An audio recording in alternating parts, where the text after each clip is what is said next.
Iran's strategic depth and regional influence are key factors in understanding why Tehran isn't backing down in the face of rising tensions with Israel. Over the past 2 decades, Iran has steadily built a network of allied forces, proxy militias, and sympathetic regimes that extend its influence far beyond its own borders. This strategic reach is not merely symbolic. It represents a multi-layered defense system and a deterrent structure that complicates any potential Israeli military plans. Iran's presence in countries such as Lebanon, Syria, Iraq, and Yemen gives it significant leverage across the Middle East, allowing it to apply pressure on multiple fronts simultaneously and maintain a sense of deterrence without resorting to direct warfare.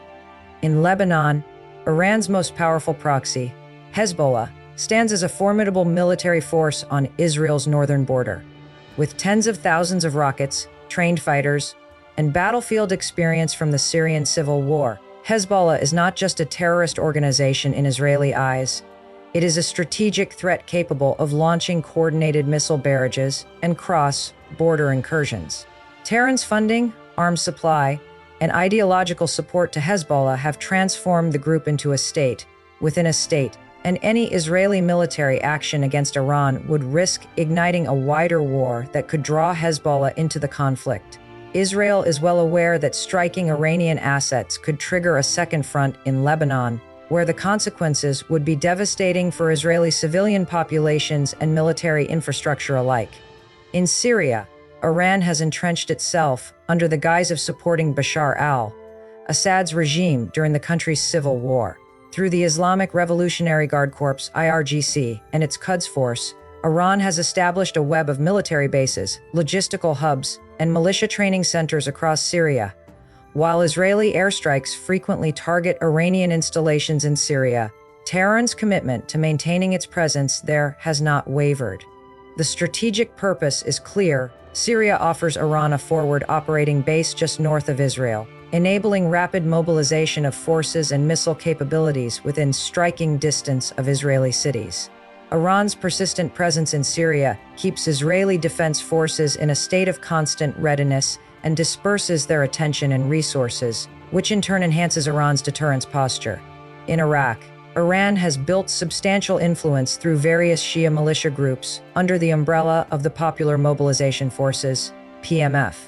While technically part of the Iraqi state security structure, many of these groups operate with deep loyalty to Tehran and receive direct support and training from the IRGC. These militias have launched attacks on American bases, engaged in sectarian conflict, and acted as Tehran's strategic depth in case of regional escalation. For Israel, Iran's influence in Iraq complicates the threat landscape further east and broadens the geographical scope of a potential conflict. Iran's ability to utilize Iraqi territory for arms transfers, intelligence operations, or even launching attacks increases the strategic cost of any Israeli military campaign against Iran's nuclear or military infrastructure. In Yemen, Iran's backing of the Houthi movement serves another strategic purpose. While geographically distant from Israel, the Houthis provide Iran with a southern flank in the Arabian Peninsula. The Houthi drone and missile attacks against Saudi Arabia and the UAE have demonstrated their growing capabilities. Iran's support to the Houthis showcases Tehran's ability to stretch the battlefield and project power even in regions not traditionally considered part of the Israel-Iran dynamic. The broader message is clear: Iran has invested in shaping a region-wide network of forces that can be activated in times of conflict, creating a complex web of potential flashpoints and second-order effects that deter direct confrontation. This regional network also serves a psychological and political function. Iran positions itself as the leader of the so-called Axis of Resistance, uniting various groups and states that oppose U.S. and Israeli influence in the Middle East. This ideological positioning allows Iran to project moral and strategic legitimacy within certain circles, reinforcing domestic support while also appealing to anti-Israeli sentiments across the Arab world. The existence of this alliance network grants Iran a platform to influence regional discourse, coordinate actions across borders, and shape narratives that paint it as a regional power standing up to Western hegemony. For Israel, This means it is not confronting a single state actor, but an interlinked system of forces and ideologies rooted in local grievances and regional ambitions. Moreover, Iran's strategic depth acts as a buffer against regime change. In a region known for rapid shifts in power, Tehran has ensured that any external attempt to destabilize or overthrow its regime would trigger ripple effects across the region. Its allies and proxies can respond through asymmetrical means, prolonging conflict and increasing the political costs for adversaries. This doctrine of layered defense ensures that even if Iran is attacked directly, it can retaliate through other means, whether that's Hezbollah launching missiles into Haifa, Shia militias striking American or Israeli targets in Iraq, or the Houthis targeting Red Sea shipping lanes.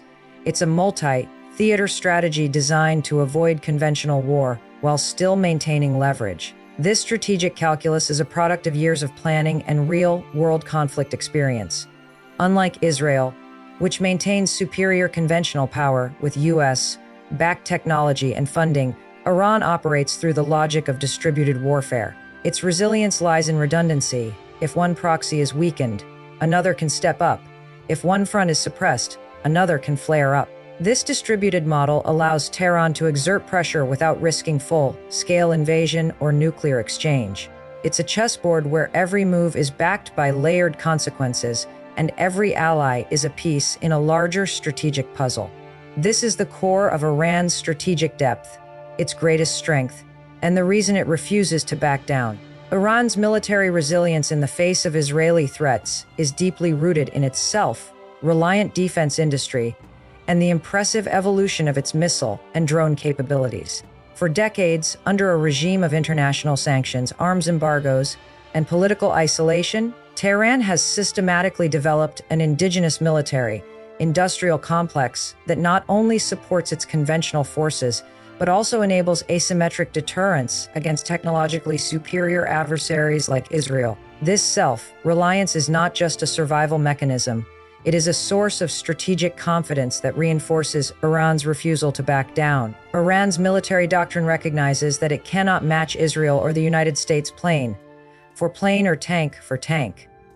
Instead, it has focused on missile technology, drone warfare, and regional partnerships as force multipliers that reshape the battlefield in its favor. Iran's missile program is the centerpiece of its deterrence strategy. Since the Iran-Iraq War in the 1980s, the Islamic Republic has pursued ballistic missile development as a priority. With limited access to foreign technology, Iran reverse-engineered and upgraded early missile designs like the Soviet Scud and North Korean Nodong to develop a diversified arsenal with increasing range, accuracy, and payload. Today, Iran fields one of the largest and most sophisticated missile programs in the Middle East. Its short-range and medium-range ballistic missiles, such as the Fateh-110 Zulfiqar, Qiyam Shahab, and Ahmad series, have demonstrated credible strike capabilities that can reach key targets in Israel, including military bases, infrastructure, and population centers. This capacity to hit deep into enemy territory without deploying ground forces grants Tehran a strategic tool of coercion and retaliation. The evolution of Iran's missile technology has not only been about range, but also precision. In earlier decades, Iranian missiles were considered relatively inaccurate, useful primarily for terror or saturation strikes. However, recent advancements have included improvements in guidance systems, solid fuel propulsion, and maneuverable reentry vehicles. The unveiling of missiles such as the Desful, Khaibar-Shikan, and the latest iterations of the Sejal family suggest that Iran has made serious strides in developing precision strike capabilities. These missiles are increasingly accurate and harder to intercept due to their improved speed and terminal maneuverability. This complicates Israel's missile defense planning, which relies on multi-layered systems like Iron Dome, David's Sling, and Arrow. The sheer volume and range of Iranian missiles, combined with improved accuracy, create a strategic dilemma for Israel. Defending against hundreds of simultaneous missile launches across multiple front stretches, even the most advanced defense systems. Moreover, Iran's missile production is domestically sustained, meaning its arsenal can be replenished without external suppliers. Unlike many regional powers that depend on American, Russian, or European arms imports, Iran manufactures its missile components internally. This autonomy provides strategic insulation against supply chain disruptions and arms embargoes. It also allows Iran to tailor its weapons to regional needs and adversaries without foreign approval or oversight. Iran's defense industry encompasses dozens of state-run organizations, including the Aerospace Industries Organization, AIO, and the Defense Industries Organization, DIO, operating under the Ministry of Defense and the IRGC. These entities are responsible for research, development, and production, ensuring Iran maintains a steady flow of technological innovation and adaptation. Parallel to missile development, Iran has emerged as a regional and increasingly global leader in drone warfare. Unmanned aerial vehicles, UAVs, have become an integral part of Iran's military doctrine, especially due to their cost-effectiveness, flexibility, and deniability. Iran's drone program includes a wide range of systems, from small tactical drones for surveillance and battlefield use to long-range strike drones capable of carrying munitions. Systems like the Shade 129 Mohajer 6 and the Command series have been used extensively in Syria, Iraq, and by Iranian proxies such as Hezbollah and the Houthis. The Shade 136 loitering munition, widely reported in conflicts such as the Ukraine war, where it was allegedly transferred to Russia, has gained notoriety for its low cost and high impact. These so-called suicide drones, or kamikaze UAVs, are able to fly long distances, evade radar, and hit specific targets with relative precision. The widespread deployment of Iranian drones across regional conflict zones has made them a central component of Iran's strategic playbook.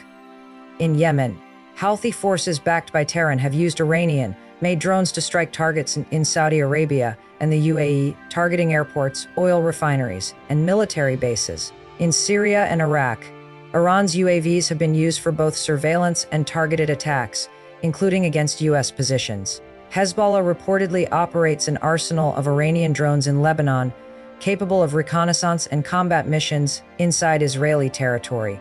These capabilities serve multiple purposes. They allow Iran to gather real-time intelligence on enemy movements and facilities, conduct remote attacks with reduced risk, and saturate enemy air defenses alongside missile barrages. Importantly, drones offer Iran plausible deniability, especially when operated by proxies, thus enabling it to test red lines without directly provoking full-scale retaliation. Iran's ability to integrate drones and missiles into a layered and flexible military posture has elevated its strategic confidence. Unlike traditional air forces, which are expensive and require high-end training and maintenance, UAVs and missiles can be mass-produced and operated at lower costs. This economic efficiency allows Iran to maintain a large and diverse arsenal even under sanctions. The country's strategy relies on quantity as much as quality. While its systems may not always match Western standards individually, their sheer numbers and resilience under pressure provide Iran with effective tools for attrition warfare. This suits its broader doctrine of resistance and survival, rooted in long-term endurance rather than quick, decisive victories. Additionally, Iran's investment in air defense systems complements its missile deterrent. Systems like the domestically produced Bavar 373, which Iran claims rivals the Russian S-300, are intended to protect strategic assets such as nuclear facilities, missile bases, and command centers. While the actual performance of these systems remains partially untested in large-scale conflict, their presence adds another layer to Iran's defense architecture. Combined with mobile radar units and integrated command networks, Iran seeks to create an anti-access area denials environment that complicates preemptive Israeli airstrikes. Israel's previous operations against nuclear facilities in Iraq's 1981 and Syria 2007 benefited from surprise and relatively low defensive resistance. Iran, aware of these precedents, has hardened its facilities, buried its assets deep underground, and surrounded them with multi-tiered defenses that raise the cost of any surgical strike. Iran's military-industrial development is also linked to a larger narrative of sovereignty and resistance. The Iranian leadership frequently emphasizes that its domestic military production is a national achievement in defiance of international pressure. It represents technological self-determination, a rejection of dependency on Western or Eastern powers, and a tool for political legitimacy. This narrative plays strongly within Iran's internal discourse, where military parades and media often highlight homegrown weaponry as symbols of national pride and ideological steadfastness. The regime portrays its defense industry as a living testament to the Islamic Republic's survival and progress under siege, reinforcing its revolutionary image domestically and abroad. This self-reliance also gives Iran strategic patience. It knows that the time is on its side if it can outlast foreign pressure and regional hostility. The development of its missile and drone capabilities has not been rushed but rather methodically expanded in stages. Iran tests its systems, refines them in actual combat conditions through proxy wars, and adapts based on lessons learned. The conflicts in Syria, Iraq, and Yemen have all served as testing grounds for new platforms. For example, the use of drones against Saudi oil infrastructure in 2019 showcased Iran's ability to use low-cost precision attacks to deliver outsized strategic and economic impact. Israel closely studies these developments because they highlight vulnerabilities that traditional deterrence or air superiority cannot fully neutralize. The combination of domestically built offensive and defensive systems enables Iran to project credible deterrence, not just through rhetoric, but through proven capability. Israel knows that an attack on Iranian soil could trigger a wave of missile and drone strikes against its cities, military bases, and possibly even nuclear facilities. The risks are not hypothetical. Iran has demonstrated its willingness to retaliate, such as when it fired ballistic missiles at U.S. bases in Iraq in response to the killing of General Qasem Soleimani in 2020. Though the strike was calibrated to avoid U.S. fatalities, it sent a clear message. Iran is capable of launching coordinated, long-range precision attacks, and it will respond if core interests are threatened. The psychological effect of such capabilities cannot be overstated. In military planning, perception often matters as much as reality. The belief that Iran could inflict serious damage on Israel acts as a powerful deterrent, even if actual war scenarios remain unpredictable. Furthermore, Iran's weapons production model allows it to support its allies and proxies with real hardware, not just rhetoric.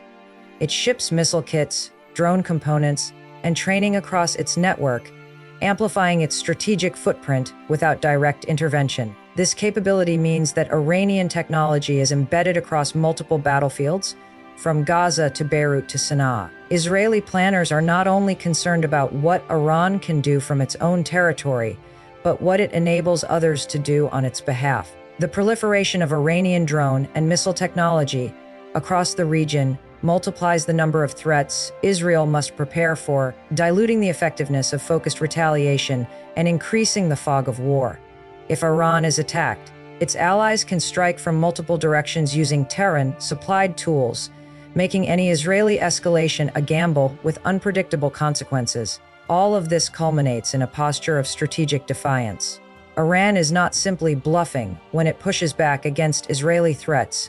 It is standing on a foundation of real capability, born from years of technological adaptation, battlefield learning, and self-sufficiency. Its leaders believe that they have built enough power to survive a confrontation and impose unacceptable costs on their adversaries. This confidence is not irrational bravado, but the result of sustained investment in defense innovation. Iran has shifted the balance of deterrence by creating tools that complicate enemy calculations, erode their technological edge, and impose risks on any preemptive action. Iran's confidence in its confrontation with Israel is deeply rooted in its mastery of asymmetric warfare, a doctrine shaped by decades of military necessity, ideological conviction, and strategic innovation. Unlike conventional powers that rely on superior air forces, armored divisions, or naval fleets, Iran has developed a model of warfare that leverages unconventional tools and tactics to offset its adversaries' advantages. This doctrine has made Iran not only resilient under pressure, but also unpredictable and adaptable in conflict, giving it a psychological and tactical edge that reinforces its refusal to back down from Israel or other regional adversaries.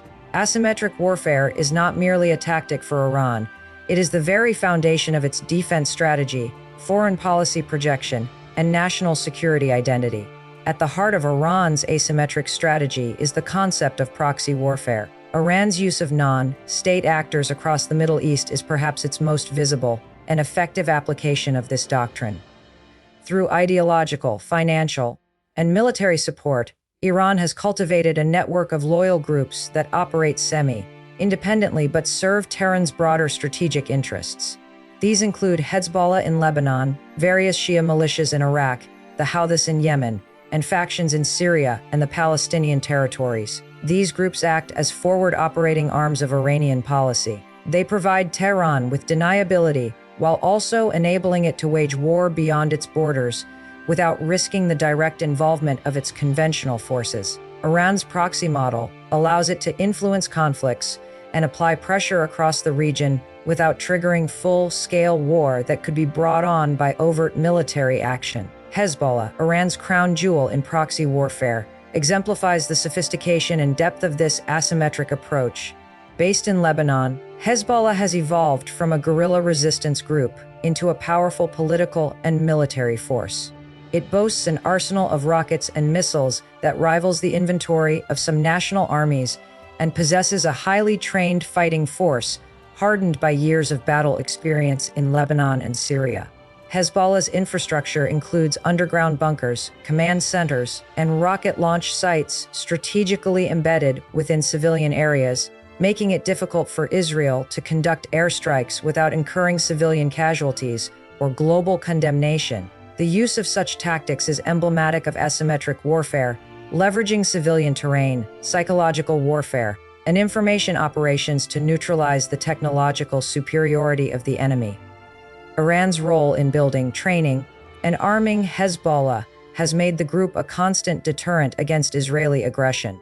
The knowledge that Hezbollah could unleash tens of thousands of rockets on northern Israel at Tehran's signal significantly raises the cost of any Israeli strike on Iranian targets. Beyond Hezbollah, Iran's influence in Iraq has also grown through its support for Popular Mobilization Forces, PMFE, a conglomeration of mainly Shia militias. These groups gained legitimacy and power after fighting against ISIS, but have increasingly aligned with Iran's strategic goals. The militias conduct intelligence operations, support Iranian supply lines, and have carried out attacks on American and Israeli-linked assets in the region. What makes them strategically important to Iran is their ability to extend Tehran's reach westward and complicate Israeli strategic planning. An Israeli strike on Iran could trigger coordinated retaliations from Iraqi militias, further stretching Israeli defense resources and igniting new fronts of conflict. Iran doesn't need to fight a war with Israel from Iranian soil. It can activate nodes across a broader battlefield that Israel must factor into its decision-making matrix. In Yemen, Iran has supported the Houthis both as a means to pressure Saudi Arabia and as a potential southern flank in case of escalation with Israel or the United States. While the Houthi movement is not as tightly controlled by Iran as Hezbollah, it is still ideologically aligned and strategically useful. The Houthis have demonstrated their ability to strike regional adversaries using Iranian-made drones and missiles, including attacks on major Saudi oil facilities. Their expanding capabilities serve as a warning to Israel that Iranian-aligned forces can hit strategic assets beyond traditional battle zones.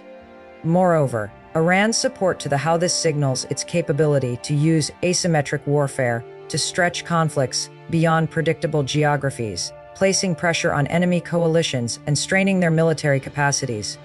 Iran's asymmetric doctrine also encompasses cyber warfare. Over the last decade, Iran has invested heavily in building a capable and aggressive cyber force. This force has conducted numerous attacks against critical infrastructure in Israel, the Gulf states, and Western powers. These include operations targeting power grids, water systems, financial institutions, and government servers. In asymmetric terms, cyber attacks allow Iran to inflict economic and psychological damage without firing a single missile. They are difficult to trace, easy to deny, and relatively cheap to execute. Cyber capabilities give Iran a tool for escalation that remains below the threshold of conventional war, but causes enough disruption to force adversaries to reconsider their offensive options. Cyber warfare also allows Iran to respond asymmetrically to setbacks in the physical world, such as the assassination of scientists or the sabotage of nuclear facilities. By striking back in the digital realm, Iran has also excelled in information and psychological warfare. Through state-backed media outlets, online influence campaigns, and regional propaganda networks, Iran seeks to shape the narrative of its confrontations. It portrays itself as the leader of resistance against imperialism and Zionism, framing its adversaries as aggressors and itself as a defender of justice. This narrative resonates with many across the Arab and Muslim world, especially those disillusioned with their own governments or hostile to Western and Israeli policies. Iran's messaging is tailored not just for its domestic audience, but for regional populations that might otherwise oppose its ideology. This information war serves to weaken the political legitimacy of its enemies, erode their alliances, and build soft power that supplements its hard military capabilities. In asymmetric warfare, perception often carries as much weight as military power, and Iran has made mastering that perception a central pillar of its strategy. Another key aspect of Iran's asymmetric doctrine is its approach to economic and diplomatic endurance. The regime has developed mechanisms to survive international isolation, sanctions, and economic warfare.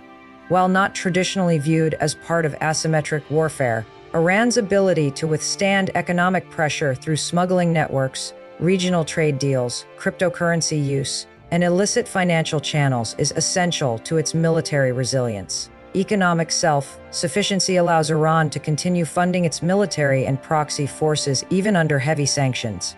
This endurance strategy has frustrated Israeli and Western policymakers who hoped economic pressure would force Iran to change its behavior. Instead, Iran has used economic adversity as a rallying cry for resistance, reinforcing its ideological legitimacy and operational continuity. In military engagements, Iran employs tactics that maximize enemy vulnerabilities. Swarming naval tactics in the Strait of Hormuz, for example, are designed to disrupt U.S. or Israeli naval superiority using fast attack boats, sea mines, and shore-based anti-ship missiles. These tactics are not about destroying fleets, but creating strategic bottlenecks and psychological pressure. The potential closure of the Strait of Hormuz or targeted attacks on Israeli maritime assets in the Red Sea or Persian Gulf have become credible threats that fit within the asymmetric playbook. Iran's naval doctrine, particularly through the IRGC Navy, is structured around denying enemy freedom of movement rather than controlling large swaths of sea, another reflection of asymmetric thinking tailored to its strengths. Iran's layered strategy of conflict deterrence and escalation includes what military analysts call the threat of calibrated chaos. Iran signals that it can escalate across various theaters and domains simultaneously, forcing its adversaries into a game of multidimensional chess. An Israeli attack on nuclear infrastructure could be met not just with a missile launch from Iran, but with drone strikes from Lebanon, cyber attacks on Israeli infrastructure, rocket fire from Gaza, militia activity in Iraq, maritime disruptions in the Red Sea, and even popular unrest incited in the West Bank. This orchestration of simultaneous, unpredictable events makes deterrence harder and retaliation more complicated. Iran doesn't need each component of its asymmetric network to succeed individually. Its power lies in the unpredictability and scale of potential responses. Moreover, Iran's strategic geography plays a role in reinforcing its asymmetric doctrine. With vast mountainous terrain, deep bunkers, and widely dispersed critical facilities, Iran is a difficult target for airstrikes. Much of its nuclear and military infrastructure is buried deep underground or camouflaged to evade detection. This makes surgical strikes risky and likely ineffective. The potential for only partial success in such an attack creates doubt and hesitancy among decision makers in Tel Aviv or Washington.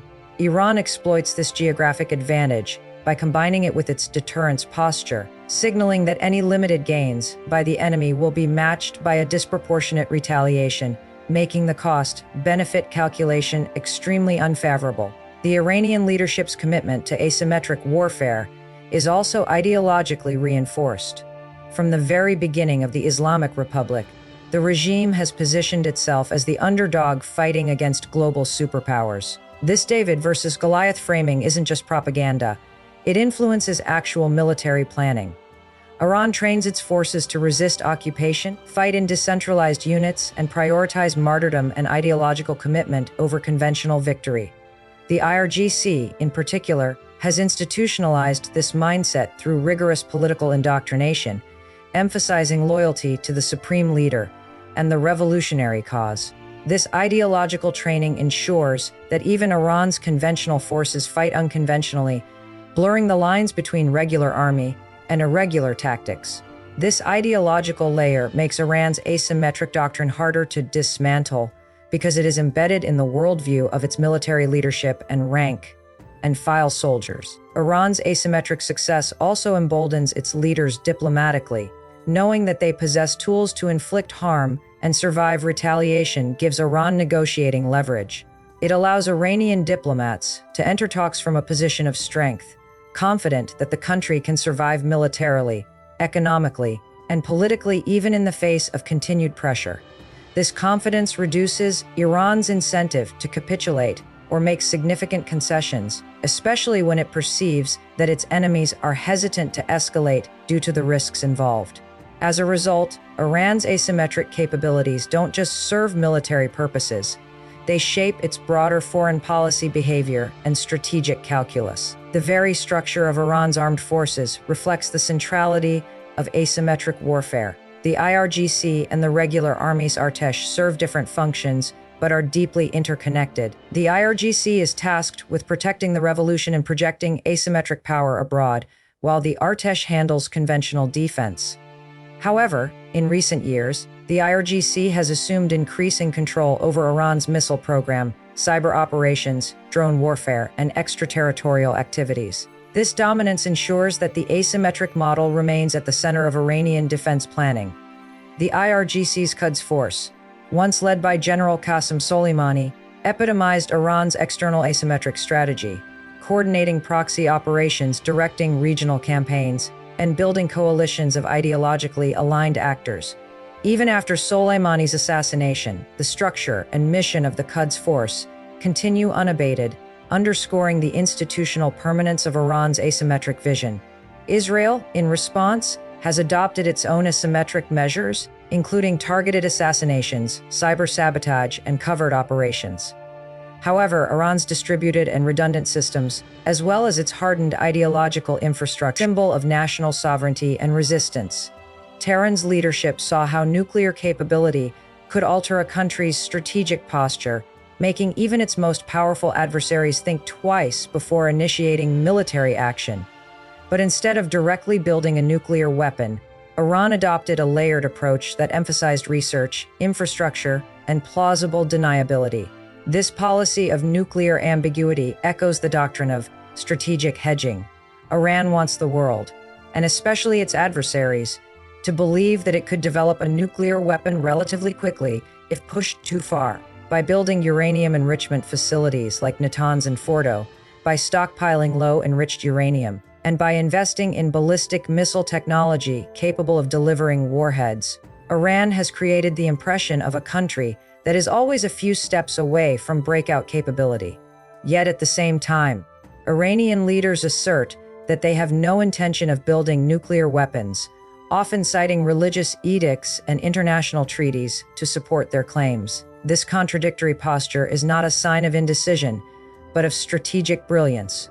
By keeping its nuclear status ambiguous, Iran deters aggression without committing to a path that could isolate it diplomatically or justify a military response. This ambiguity also gives Tehran enormous diplomatic leverage. The Joint Comprehensive Plan of Action, JCPOA, the landmark 2015 nuclear deal, was a direct result of this strategic messaging. Iran agreed to limit its nuclear activities and allow international inspections in exchange for sanctions relief, but the deal also affirmed Iran's right to enrich uranium, a fact that was politically important for Tehran. Even after the United States withdrew from the JCPOA in 2018 and reimposed sanctions, Iran did not fully abandon the deal. Instead, it began gradually stepping away from its commitments, enriching uranium beyond allowed levels, but always framing its actions as reversible and proportional. This approach preserved Iran's image as a rational actor and kept diplomatic channels open, even as it expanded its technical capabilities. In effect, Iran turned its nuclear program into a bargaining chip, one that could be advanced or constrained depending on the geopolitical weather. One of the most striking aspects of Iran's nuclear ambiguity is how it influences Israeli strategic thinking. Israel maintains a policy of deliberate opacity regarding its own nuclear arsenal, but it has made it clear that it will not tolerate a nuclear-armed Iran. Israeli officials have repeatedly stated that they will take whatever steps necessary to prevent Tehran from obtaining a bomb. This has led to years of covert and overt operations, from cyber attacks like the Stuxnet virus that crippled Iranian centrifuges to targeted assassinations of Iranian nuclear scientists. But these measures have not been able to completely halt Iran's progress. Instead, they have contributed to a dangerous game of cat and mouse, a low-level shadow war that is constantly on the brink of escalation. For Israel, Iran's ambiguity is deeply frustrating. It cannot justify a preemptive strike under international law unless there is clear and present danger. But the absence of clarity is exactly what Iran leverages to keep Israel off balance and diplomatically isolated if it chooses military action. Iran's nuclear ambiguity is further amplified by its regional messaging. Within the Middle East, Iran positions itself as a champion of resistance against Western imperialism and Israeli aggression. Its nuclear posture plays into this narrative by portraying the regime as a sovereign power that will not bow to international pressure. At home, nuclear development is framed as a matter of national pride and technological achievement. This nationalist framing helps shore up domestic support and consolidate the regime's power, especially during times of economic hardship or political unrest. The Iranian leadership understands the symbolic power of nuclear technology. It signals advancement, resilience, and strategic autonomy, all without necessarily crossing the threshold into weaponization. In the broader geopolitical landscape, Iran's ambiguity also acts as a buffer against regime change efforts. The United States and its allies have long debated the merits of military intervention in Iran, but the risks have often outweighed the perceived benefits.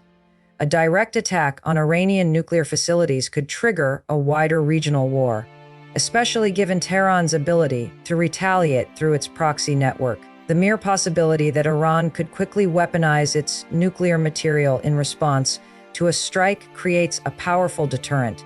This is not unlike the logic of nuclear deterrence itself. You don't need to use the bomb to benefit from its threat. Iran's mastery of this logic has allowed it to elevate its global standing and deter even the most hawkish adversaries from taking bold military action. Cyber capabilities have also become a part of this ambiguous doctrine. Iran's nuclear strategy now includes the digital domain, where Tehran both defends its own facilities and attacks its adversaries. This cyber dimension adds yet another layer of complexity to its posture. With nuclear sites being protected by both physical and cyber defenses, and with Iran capable of retaliating in cyberspace, adversaries must weigh multiple forms of retribution before making any move. This multi-domain ambiguity ensures that Iran is never a soft target. Even if it doesn't possess a nuclear bomb, it has enough retaliatory tools to make any confrontation exceedingly costly for its enemies. Moreover, Iran has adeptly used international institutions and legal frameworks to sustain its ambiguous stance. By remaining a signatory to the Non-Proliferation Treaty, NPT, Iran presents itself as a country operating within the international legal order. It uses inspections by the International Atomic Energy Agencies, IAEA, both as a shield against accusations and as a propaganda tool. Every time an inspection verifies Iran's compliance, or even partially confirms Iranian claims, it reinforces the narrative that Tehran is being unfairly targeted by the West. Iran's use of international diplomacy is not just defensive, it's proactive. Tehran frequently turns the tables on its critics, accusing them of double standards and using its nuclear program as a proxy issue for larger geopolitical agendas. Iran's nuclear ambiguity also gives it temporal leverage. Time in this strategy is not a constraint, but an asset. As the years go by and Iran continues to enrich uranium, master centrifuge technology, and improve its missile delivery systems, the window for preemptive action narrows. Any delay in stopping Iran makes future intervention riskier and more complex. Iran is betting that the international community will eventually accept its nuclear threshold status, in the same way it has tacitly accepted other nuclear-capable states like Japan or South Korea. This status would give Iran immense influence, without necessarily requiring it to detonate a nuclear device. Finally, Iran's nuclear ambiguity is as much about narrative warfare as it is about physical capability. In an era where perception shapes policy, Tehran has invested heavily in shaping how its actions are interpreted globally. It releases just enough information to create concern, but not enough to spark action. It frames every enrichment milestone as a response to external provocation, not a unilateral escalation. This control of narrative ensures that blame is always diffused, and international response is always divided. Tehran knows that as long as it can keep the world guessing, it can keep moving forward. Iran's national identity and revolutionary ideology are at the heart of its refusal to back down in the face of Israel and its Western allies. Since the 1979 Islamic Revolution, the Islamic Republic has woven its ideological narrative tightly around ideals of resistance, martyrdom, anti-imperialism, and unwavering defiance. These values are not peripheral. They are the very foundation upon which the state stands. Compromise or retreat would not just signal a strategic weakness, it would amount to a betrayal of the revolution's core principles, undermining the legitimacy of the regime itself.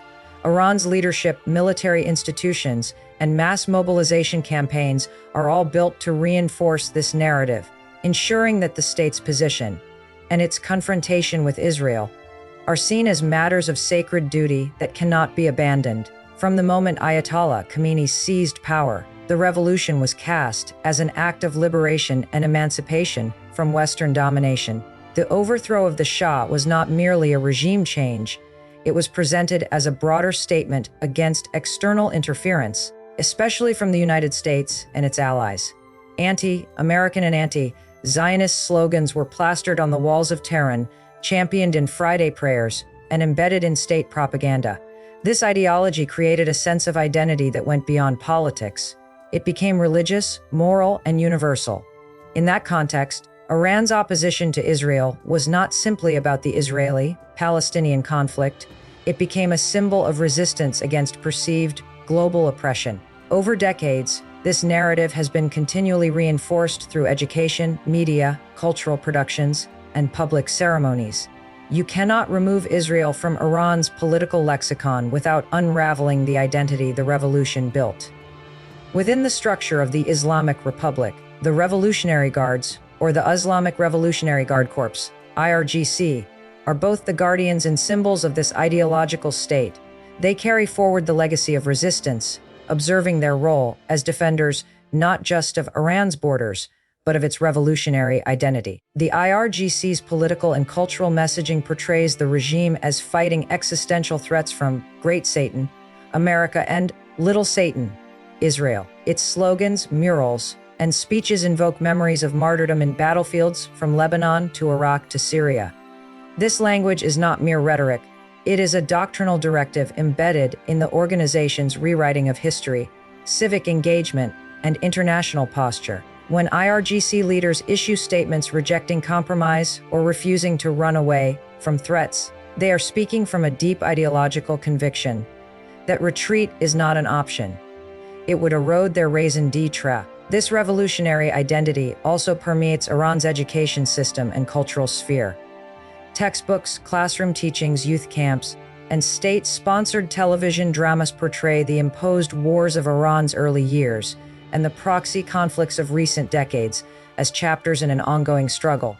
Children learn about Saddam Hussein's invasion, the heroic defense of the homeland, and the moral superiority of standing up to aggression. These narratives seamlessly transition to modern conflicts, painting Iran as a righteous opponent of Western imperialism and Israeli aggression. Patriotic education links individual youth identity to the larger notion of resistance. Saying, "We must stand firm," is not framed as a policy choice. It is seen as a moral and existential imperative passed down through generations. The entire society is imbued with a sense of historical mission, making any retreat not just a foreign policy reversal, but a betrayal of ancestral memory and national honor. Iran's artistic and cultural productions likewise reinforce the connection between revolutionary identity and opposition to Israel. State-funded films, music, publications, and exhibits celebrate resistance fighters and martyrdom while denigrating Western moral hypocrisy and Israeli aggression. These productions often dramatize Palestinian suffering, frame Israel as a colonial oppressor, and glorify the efforts of Hezbollah and other allies. The emotive power of cinema or stage performances connects audiences, not just in Iran, but across the region, to a shared revolutionary cause. Cultural diplomacy allows Iran to export its ideology to sympathetic audiences in Lebanon, Syria, Palestine, Yemen, and beyond. This cultural activism amplifies the sense that Iran is leading a moral struggle, a duty not just to its own people, but to Muslims and all who resist Western domination. Within the framework of the national political discourse, Iran's revolutionary ideology leaves little room for moderation. Compromises with Israel or the West are framed as capitulations, unthinkable in theological terms. Supreme Leader Ali Khamenei's speeches consistently emphasize that Iran will never relinquish its ideological commitments. Negotiations or nuclear deals are always couched in terms of temporary truce rather than lasting reconciliation. In public addresses, retirement of said ideology would mean selling out the revolution. It is not a matter of political expediency. It is a matter of spiritual fidelity. Politicians or clerics who stray from this path are ostracized, labeled as Western stooges or traitors, and often lose public support. This systemic reinforcement ensures that Iran's foreign policy remains ideologically aligned or risk being delegitimized from within. This ideological rigidity is also mobilized during military commemorations, such as the annual Defenders of the Shrine, memorials for fighters in Syria, or Sacred Defense Week, marking the Iran-Iraq War. Flags, banners, slogans, and popular chants remind Iranians of the sacrifices made to preserve the revolution's ideals and their application beyond Iran's borders. These events are not just memorials. They are reminders and recommitments to the battle to protect the revolution and confront its enemies. Any sign of weakness would be interpreted as a betrayal of martyrs, fueling the narrative that Iran must resist all aggression, including from Israel. The revolutionary ideology also shapes Iran's diplomatic stance. Diplomats and spokespeople deploy ideological framing in international forums and social media, characterizing resistance as morally and legally justified. Iran rejects peace initiatives or normalization proposals as attempts to sideline Palestinian rights or reward oppression. Any diplomatic engagement with Israel is seen as sacrilegious. This appeals not only to domestic constituencies, but also to regional resistance groups, creating a block of ideological alignment that transcends mere geopolitical tactics. Iran's political doctrine encourages collaboration with non-state actors who share its ideological commitment, which in turn strengthens the narrative that retreat would mean abandoning the Islamic cause, not merely a strategic advantage. This ideological posture influences military planning. Iran's strategic documents and defense exercises present conflicts as existential struggles rooted in spiritual duty. The IRGC's war games routinely simulate battles against foreign invaders or Zionist forces, echoing sermons that resistance is jihad. Soldiers and officers are ideologically trained to prioritize mission success as part of a religious crusade rather than national survival alone. This blurs the distinction between military strategy and ideological sacrifice. Defeat is not just a military loss, it is a spiritual failure. In such a system, even overwhelming material superiority can be met with ideological resilience, making Iran far more psychologically durable than a purely secular state. Iran's revolutionary ideology also serves as a magnet for regional alliances and ideological solidarity. The so-called Axis of Resistance, comprised of Hezbollah, the Houthis, various Iraqi militias, and Palestinian factions, is not only a stitched-together military alliance, but a community of shared ideology. It is built upon common devotion to Iran's ideological narrative and the legitimacy of resistance. Iran can arm and fund these groups with less fear of defection because the ties are ideological more than financial. For these groups, standing with Iran is standing in defense of a shared revolutionary vision, a vision rooted in opposition to Israel and Western hegemony. This creates an intertwined effort of resistance. Iran backs these groups materially, and in return, they uphold and expand the ideological struggle. The revolutionary ideology also affects Iran's media strategy. State news agencies, social media influencers, and cultural broadcasters amplify the image of Iran as the unflinching defender of dignity and resistance. News bulletins often frame diplomatic setbacks as results of Western scheming, not policy failure. Election campaigns emphasize hardline credentials tied to resistance, and social media hashtags promote unity behind the ruling narrative. Opposition voices that push for normalization or reduce tensions with Israel are marginalized or suppressed. In effect, Iranian communication channels reinforce the idea that ideological purity is identical to national interest, leaving little room for alternative narratives that could weaken the stance against Israel. At the grassroots level, this ideology permeates Iranian society. Volunteer groups, Basij forces, university student movements, and clerical networks all signal support for anti-Israel resistance. These civic entities organize rallies, educational sessions, tree plantings bearing slogans, social justice campaigns, and viral media actions aimed at both solidarity and recruitment. The ideological machinery ensures that even non-military gestures become part of the broader struggle, reinforcing the narrative that backing down is unpatriotic, even sacrilegious. Iran's economic investments are also tied to this revolutionary ideology. Financial support for regional proxies is portrayed as an investment in ideological struggle rather than strategic opportunism. The International Quds Day event held annually demonstrates this nexus. Collectives gather across the country and beyond to demonstrate solidarity with Palestine, denouncing Israel and justifying public spending as support for the oppressed.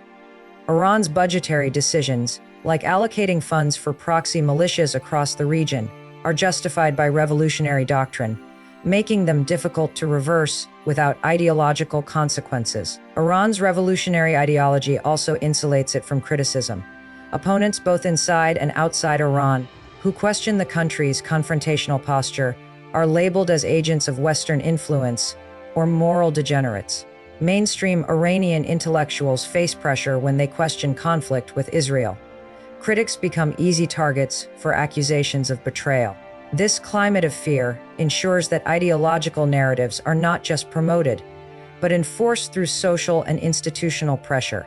This enforcement furthers the unwillingness to back down, because to do so would require ideological sacrifice and risky dissent. The revolutionary ideology also shapes Iran's legal framework. National legislation enshrines anti-Israel positions, sanctions negotiators, restricts cultural engagement, and prohibits certain types of diplomatic openness as threats to national security.